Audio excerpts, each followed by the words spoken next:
Hi, we're Richard and Jackie from Merlin Retirement Wanderlust, and we are in the Italian Dolomites. And in this video, we spend an eventful 24 hours in the very Instagrammable Lago di Braies.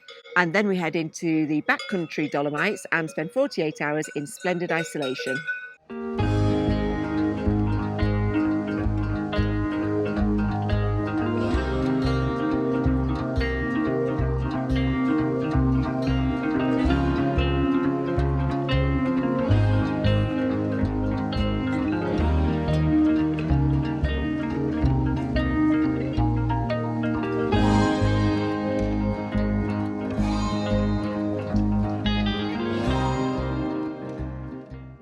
We've had to retreat back to the van. Our very curious friends just wouldn't leave us alone, and we could not concentrate on what we were saying. So we left the Tri-Simi and we went up to the Lago di Braies, and it's a place that we've been before. We went in the height of the season a good few years back, and this time we wanted to go a little bit lower season, feel what it was like, a little bit quieter, and take advantage for some of our photography. Yeah, last time we went, we were on a very long hike and we kind of stumbled across it, and it was really busy. It was mid-August and there were literally hundreds of people there. So we wanted to go when we knew we might get a nice sunset and that we could get up there first thing in the morning for sunrise and when it was really nice and calm, and it was fab. So see how we got on.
We were really surprised with the parking at Lago di Braies. There was actually lots of choice, and we chose to go to car park 3 for 2 reasons. It has a toilet that's open all night, and actually a really nice toilet, and with us having no facilities on board, that was ideal. And it was really cheap considering where we were. It was €6 until midnight, and then we had to buy another ticket first thing in the morning to cover us for the next day. And it was only a short walk up to the lake, so we went up there on the evening hoping to get a lovely sunset, and we pretty much had the place to ourselves. But in terms of photography, we were absolutely gutted because the breeze was up, the lake had got all sorts of ripples going across it, and we did actually have a lovely walk around the lake, but it wasn't that great for photography. But we didn't really know what those ripples were preparing us for in the night. Wow, I woke up at about 11:30 and the lightning was just lighting up the sky. I couldn't work out what it was to start with. I thought it was some sort of laser show. There was about an hour where the sky was just, it was like daylight. It was just thunder and lightning. I obviously slept all the way through that and then got up early, ready for sunrise, and we made our way up to the lake, and it was definitely the calm after the storm, and we were treated to some of the most unbelievably atmospheric conditions. And when we first got there, there was a wedding going on, or certainly the photography part of the wedding. There was a couple in a romantic boat, and their reflections on the water, because it was so still, was just beautiful. It was really misty, and at first I thought that their wedding photos were going to be really rubbish, but when we looked at the photography that we took, wow, their wedding photos are going to be stunning. And the mist, to be fair, hid a whole host of damage from the night before, so we set off and we were just treated to a whole host of different trees that had been knocked down by the storm. There was a landslip. Gosh, yeah, there's one part of the walk around the lake where it does actually climb by about 30-40 metres, and one of the huge conifers had come down across the path. I think we might have been one of the last people to get across that path, probably for quite a few days. But when we got to the other side of the lake, it was really surprising. It was probably 40 minutes later, the sun had come out and the haze and the mist had just completely cleared, and the scenery was just beautiful. It was absolutely crazy in the space of an hour's walk how the conditions could have changed so drastically. But for us, it was almost like we had 2 days in one, which was fantastic. And we'll show you 2 photos. One was taken at 7:30, one was taken at about 8:15, 8:30, and it's almost like they're photos from 2 completely different places. So after all of that excitement over 24 hours, we were ready for a little bit of peace, quiet and solitude. So we headed off into the backcountry and looked for a couple of nights of free parking so that we could just get away from it all.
I'm not actually sure what route we took to get from Lago di Braies to the first park up that we stayed at, but wow, the mountain pass was probably one of the most scary ones that I've ever been a passenger in. It was really tight, and it was really, really busy. And, you know, we can cope with a few cars, but when cars are on car rallies and motorbike clubs are having their days out, it was pretty sketchy at times, yeah. Yeah, we've made a mental note. Don't drive these mountain passes on a Saturday or a Sunday because they're just busy with people out doing their thing. But the great thing about it is that when you are going up these tiny mountain passes, they lead to incredible park-ups that really you're not going to be disturbed on. And we found two crackers.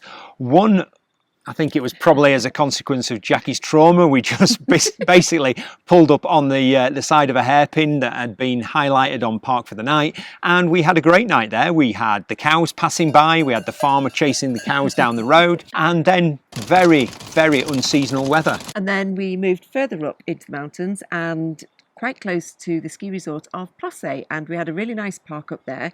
We had to pay €4 for parking in the day, but it was free at night, and we did the most incredible high-level hike from there.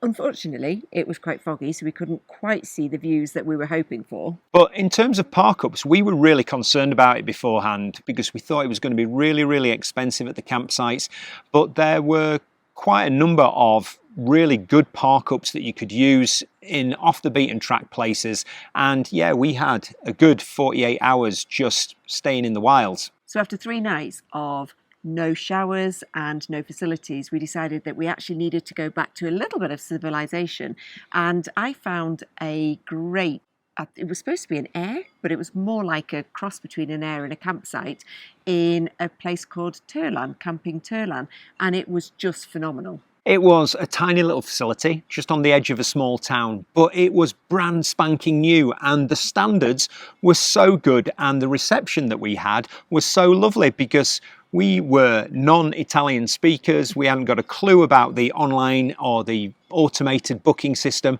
and the owners just seemingly took us under their wing and showed us what to do.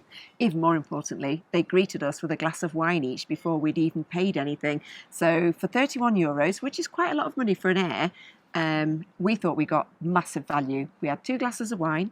The showers were probably some of the best showers that we've had in the whole of the Alps. We got electricity included in that. And actually they had washing facilities. So we did 2 loads of washing and tumble drying that were included in the €31. So it turned out to be great value and a really good spot.